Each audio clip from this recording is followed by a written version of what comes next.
अरण तालुका माढा या संतश्रेष्ठ सावतामाळी यांच्या पवित्र गावात पुरोगामी महाराष्ट्राला काळीमा फासणारी घटना घडली आहे। या गावात कार्तिक खंडाळे या लहान शाळकरी मुलाचा नरबळी दिल्याची घटना घडली आहे। पोलीस प्रशासनाकडून या घटनेच्या तपासात दिशाभूल होत असल्याचे दिसून येत आहे। या घटनेचा सखोलपणे तपास व्हावा व सदरच्या घटनेबाबत मुख्य सूत्रधार तपास करावा।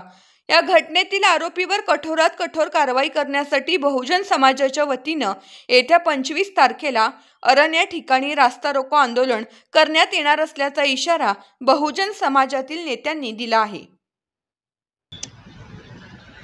पुरोगामी महाराष्ट्राला लाजिवल अशी घटना माढा तालुक्यातील संतश्रेष्ठ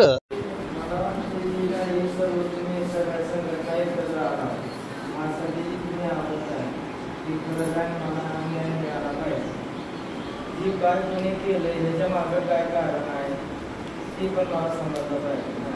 काय नेलं कशा काय नेलं ती पण पुढं कोण होती काय झालं मला जसं माझ्या मुलाला झालं तसं ती पुढचा कोणी व्यक्ती असलं तसं त्या मुलाचं पुढे झालं पाहिजे।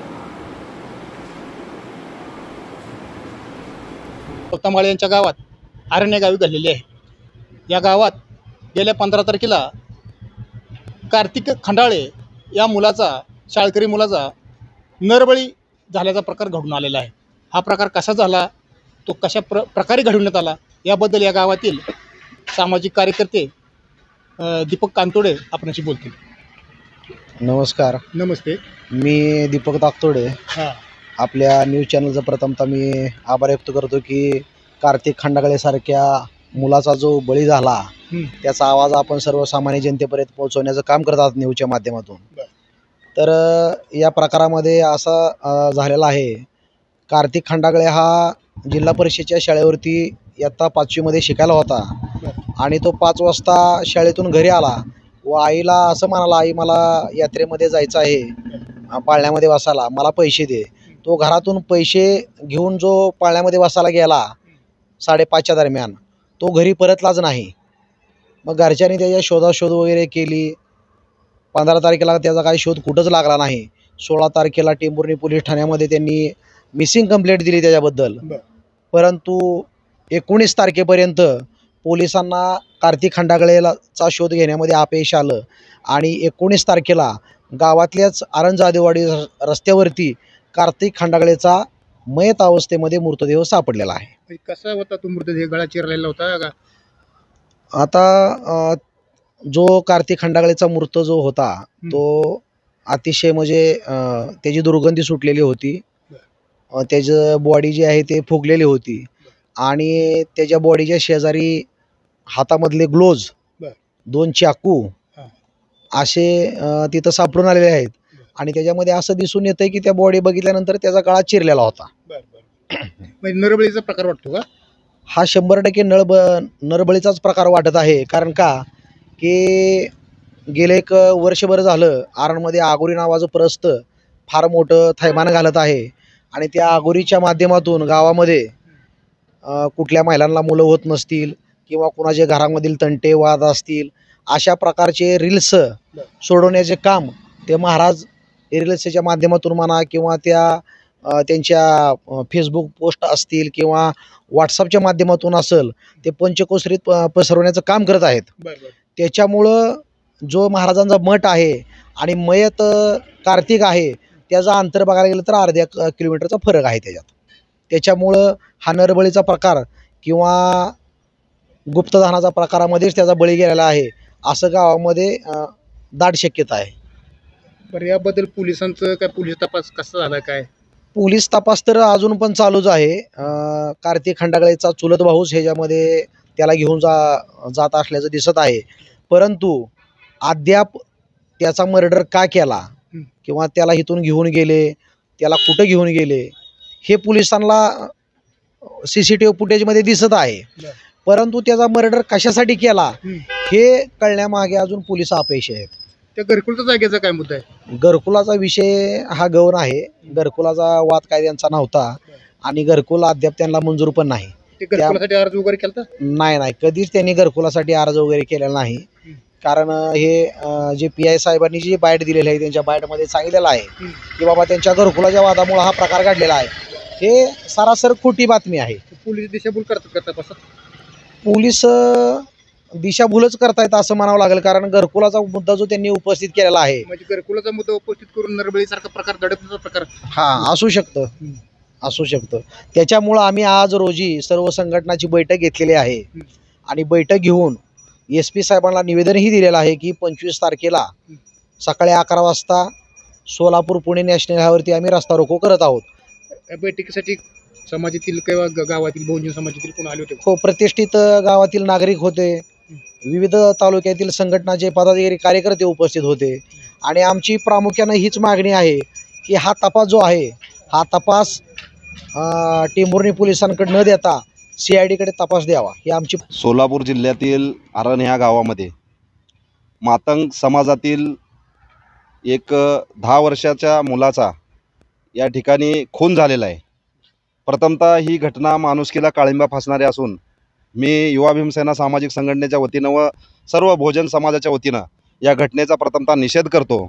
आणि आज या ठिकाणी बैठकीच्या संदर्भाने या ठिकाणी असं नियोजन केलं आहे की हे शासन, पोलीस प्रशासन या घटनेला कुठंतरी दाबतंय, या घटनेची सखोल चौकशी करत नाही असा आम्हाला शंका आहे. आणि हा प्रकार एक घरकुलच्या संदर्भामध्ये आहे म्हणून असं म्हणजे पोलीस प्रशासन म्हणतंय, परंतु हा प्रकार तसा नाही. हा प्रकार नरबळीचा प्रकार आहे असं गावातून आम्हाला समजलं, त्यांच्या घरच्यातून समजलं, या ठिकाणी समाजाचे वरिष्ठ नेते आहेत त्यांच्या माध्यमातून कळालं. तर ही घटना गंभीर असून या घटनेची सखोल चौकशी झाली पाहिजे.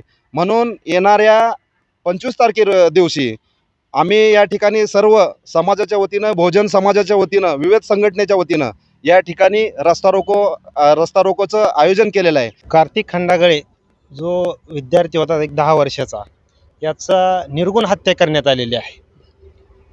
आम्ही सर्व पक्षी संघटनेच्या वतीने SP साहेबांना कालच भेटलो. सर्व पक्षाचे प्रतिनिधी होते.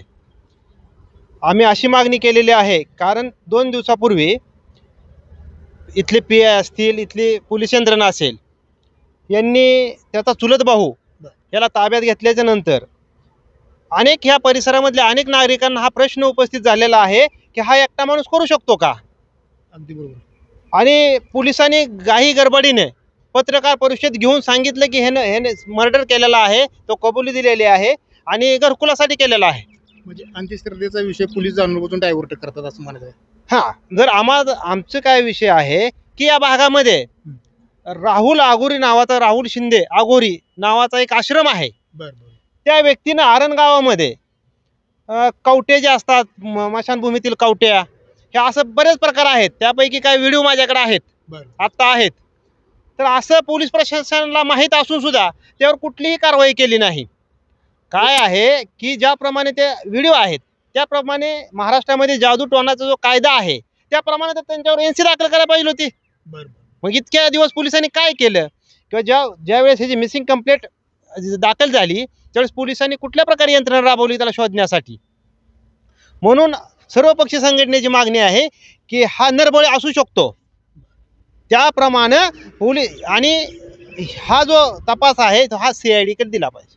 कारण बहुजन समाजामधलेच बळी दिले जातात. आज देशामध्ये हिंदुत्ववादी लोकांचे सत्ता आहेत.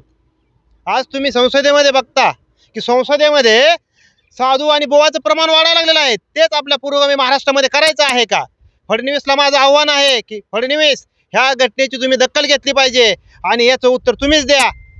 हे महाराष्ट्र संविधानाप्रमाणे चालतो का बोवाबाजीच्या प्रमाणे या महाराष्ट्र आपल्याला चालवायचं आहे, याचं उत्तर देवेंद्र फडणवीसने दिलं पाहिजे. कारण हा बळी हा फक्त खंडागळ्याचा नाही की पुरोगामी महाराष्ट्रात पुढे शाहू आंबेडकरात काळीमा फासणारा बळी आहे हा. त्यामुळं इथला युवक, इथला बहुजन समाज असेल, SC ST असतील, आज तुम्ही पाहता अनेक ठिकाणी अन्याय अत्याचाराचं प्रमाण वाढत आहे.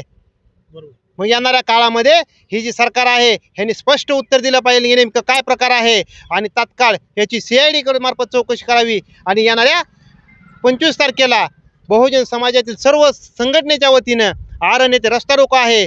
यानंतरही यांनी दखल नाही घेतल्यास सोलापूरला SP ऑफिसला मोर्चा होईल आणि IG ऑफिसलाही मोर्चा होईल. गृहमंत्र्यालाही आम्ही मोर्चा काढू असं मी त्यांना इशारा देतो. मुळे येणाऱ्या 25 तारखेला जास्तीत जास्त जे काय समाज बांधव आहेत ज्यांना या घटनेची तीव्रता वाटते अशांनी या ठिकाणी येऊन हे आंदोलन यशस्वी करावं असं मी या ठिकाणी आपणाला आवाहन करतो.